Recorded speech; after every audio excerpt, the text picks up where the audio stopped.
Pictou County and wish you well on your wonderful work.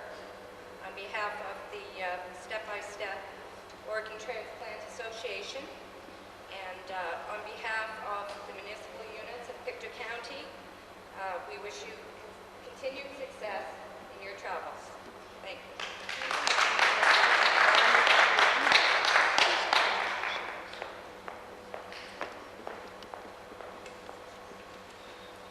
You know, organ transplant is very, very important, and I think that we all have people in Pictou County who need a transplant.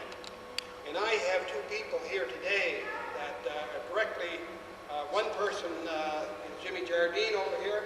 Jimmy is an employee of the county for 27 years, and Jimmy received the first transplant in 1969. And then I look at this that was sent out today in the mail, and it says the first organ transplant in Nova Scotia took place in 1969. So Jim is, I don't know, maybe he's the living legend. He's certainly something to have that. And in 1969, I think George indicated on the walk that that was something new in the province of Nova Scotia. It was certainly groundbreaking time. So 30 years, Jim has certainly benefited from that donation. We also have Carolyn McIntosh, and Carolyn is the deputy clerk for the county of Pictou. And Carolyn's father was the first Nova Scotian to receive a heart transplant. And knowing Carolyn's father very well myself, he was a gentleman that loved life. He loved the outdoors, fishing and hunting, and he was an individual that he was always smiling and laughing. And so Claude had 12 and a half years of very good life when he was one person can donate organs and tissues to as many as 10 people. And I guess Nova Scotia has just changed from the license, from your driver's license to this health card. But I recall reading an article about George from Sydney, or it was actually in Halifax Herald, and George will likely tell you more on it, of how the donor cards like this is really not solving the problems. And I hope you would refer directly what I'm talking about there. I'd like to now introduce George Manis from the town of Glasgow, and on behalf of the municipal units, he's going to make a presentation to George. Thank you very much. On behalf of all the municipalities in the county of Pictou, I just want to make this small monetary gift to you to help you along with your work. Congratulations.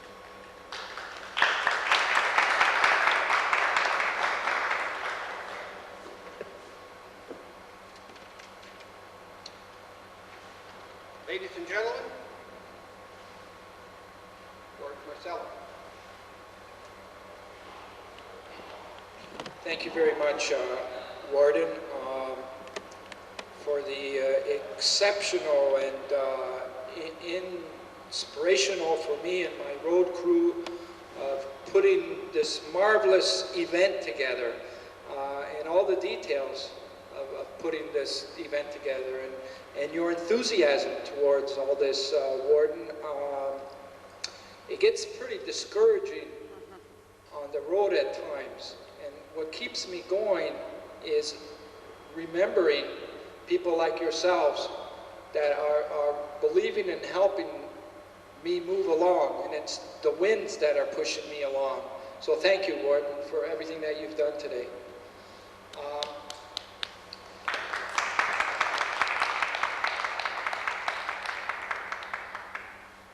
Today, this morning, actually started very scary. We almost lost our RV cat. Thank God we found it. And it's going home tomorrow. But TT's going to visit it in a little while, so it's in good hands.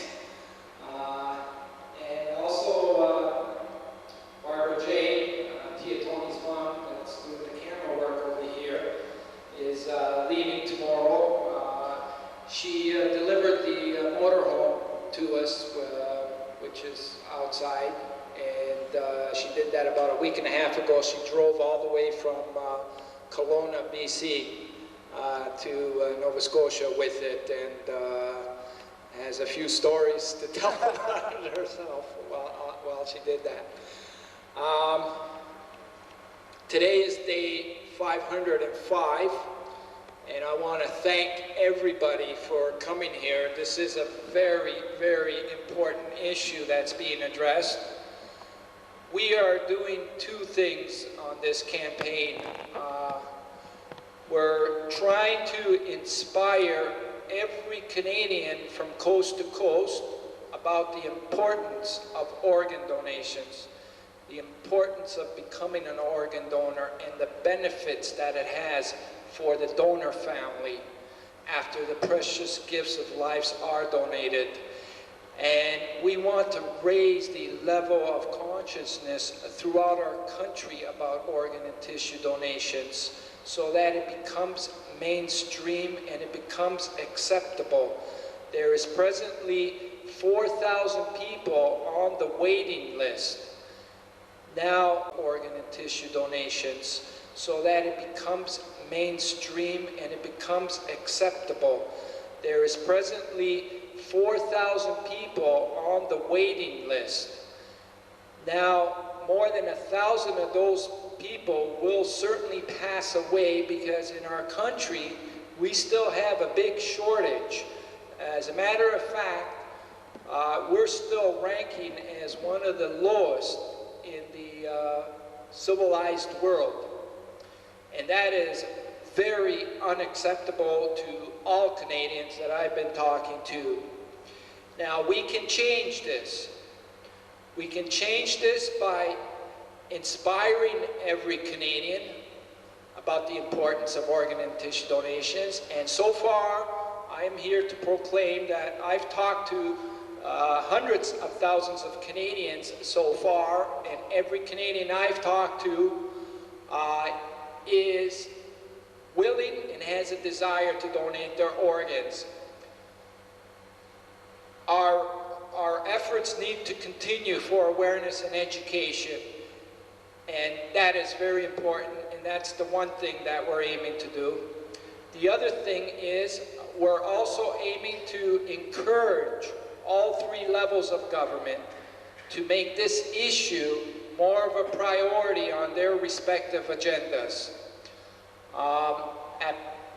It's been too long in the not known to the levels of government about the importance.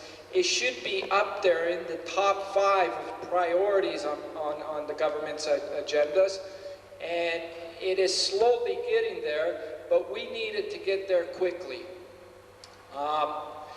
One of the things that we have been lobbying to do on this campaign is to encourage the federal government to make this issue a priority and to change the system. We have a very poor system in our country right now. We have missed out on too many opportunities because of our system. Too many people are passing away with organs that could have been donated and they haven't been, and it's because of our system.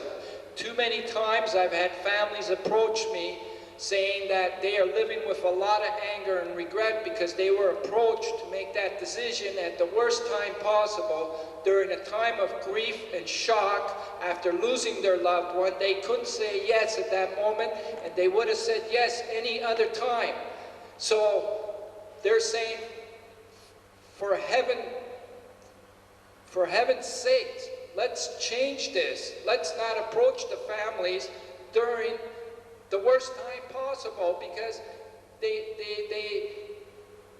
were supporting it a week before that, but they couldn't predict how they were going to feel that moment. So we need to look at that. We also need to look at all the opportunities that have been missed out because people weren't presented the opportunity about the importance of organ and tissue donations, and relying on people to sign that card and to discuss this matter with the family just isn't working.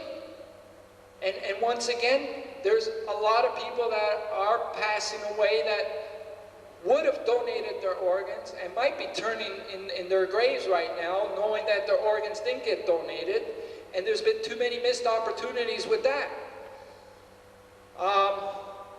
I recently came back from Europe, where I had the honor of having an audience with His Holiness Pope John Paul II, and he encouraged me to keep up this work and to not quit, and to remember that it is very important what I was doing, so that left me very determined.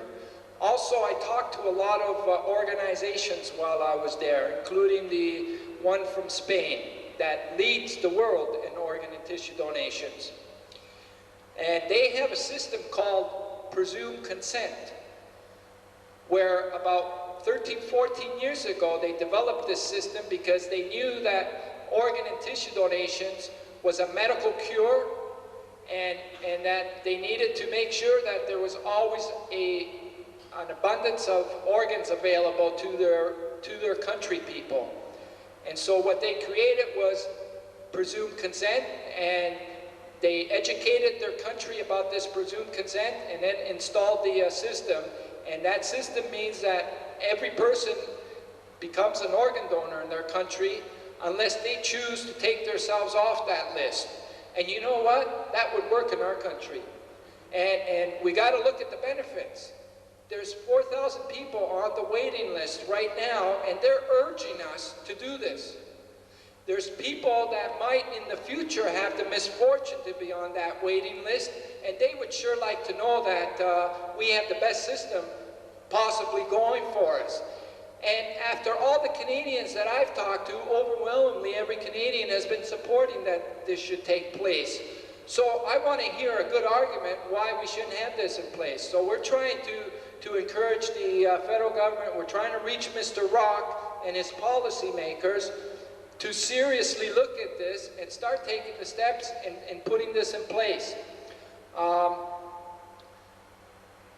We feel that the benefit does not only go to the individual that receives the organ, the benefit goes to the donor family, because after a donor family sees the results of their tremendous contribution from their loved one, their grieving is more comforted.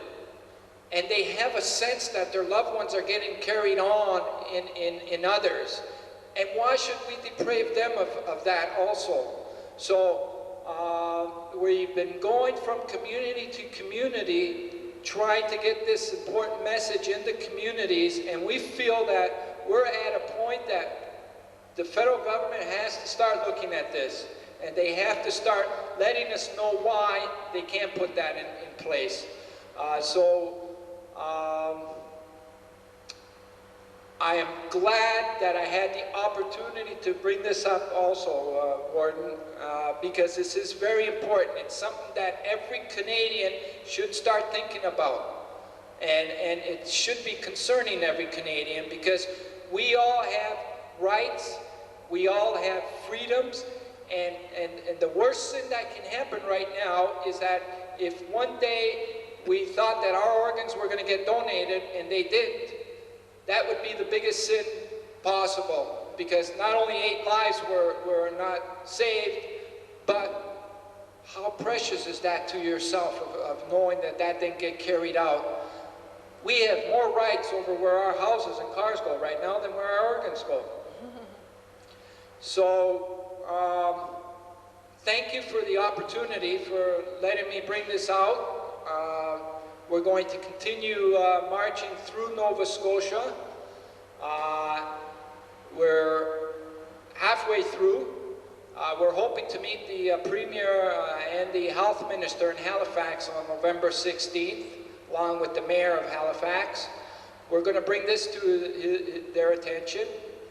And I'm also going to find out if Jimmy here is the longest living recipient in Canada.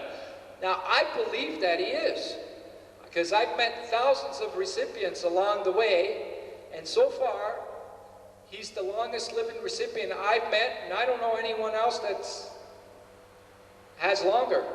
So we're going to check that out, and we're going to prepare to make Jimmy a star.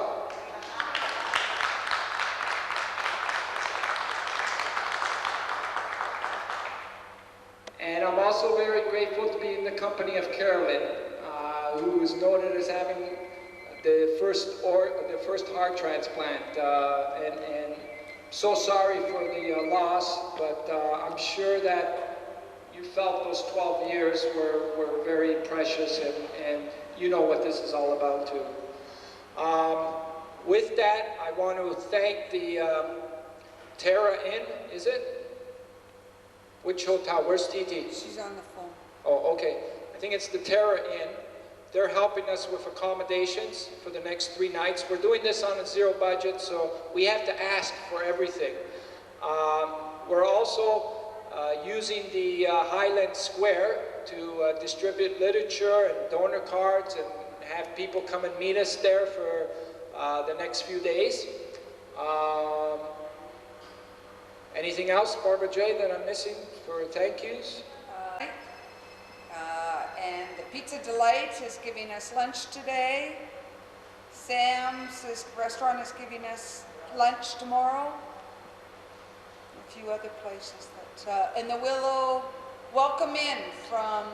Oh yeah, the welcome in from Antigonish. I can't say that word, I've been trying. Antigonish. Antigonish. Sorry if anybody's from there. Oh, sorry. Yeah, they helped us out with accommodations while we were there.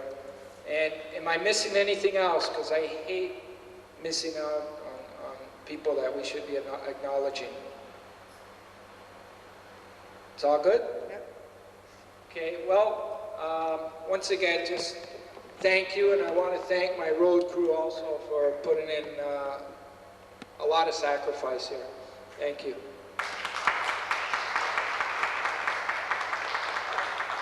And Tim Hortons.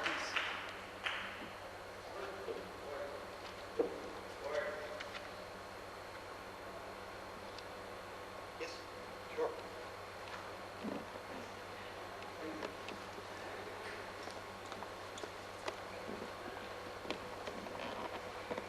Hi, I'm Sheila Horgan, and on behalf of the Connect Club of New Glasgow, I'd like to say, George, what a pleasure it was, what a privilege it was for me to walk step by step with you and to learn about your ideas about organ and tissue donations.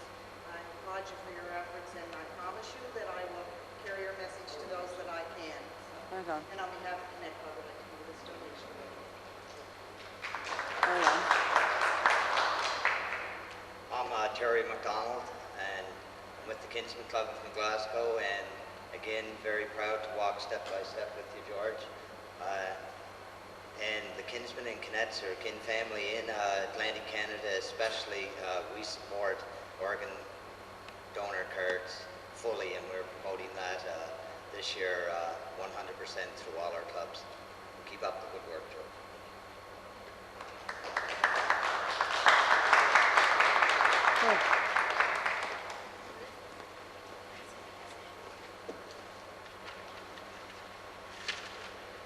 I would just like to finish with, I refer to the document with regards to the health card, and it says here, your signed Nova Scotia health card with the word donor on it is a legal consent for organ and tissue donation. However, family consent is always obtained.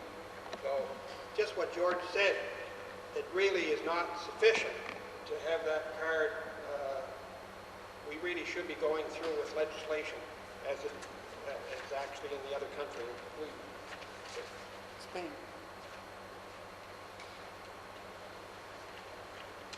Well, to finish, we are going to have refreshments, and in behalf of Tim Hortons, and I seen the gentleman here a minute ago.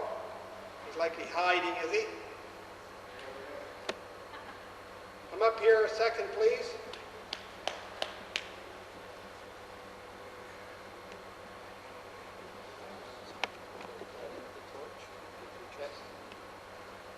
On behalf of the press conference, we pass on to thank Tim Hortons for the refreshments, and besides, this is my son.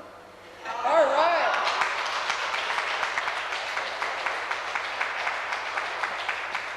We drink there every morning. Well, I want to thank everybody for coming. Certainly, we're going to watch as George continues through Nova Scotia and the other areas of the country, and hopefully with the work that he's done and what we can do as municipalities, that we can have more Canadians.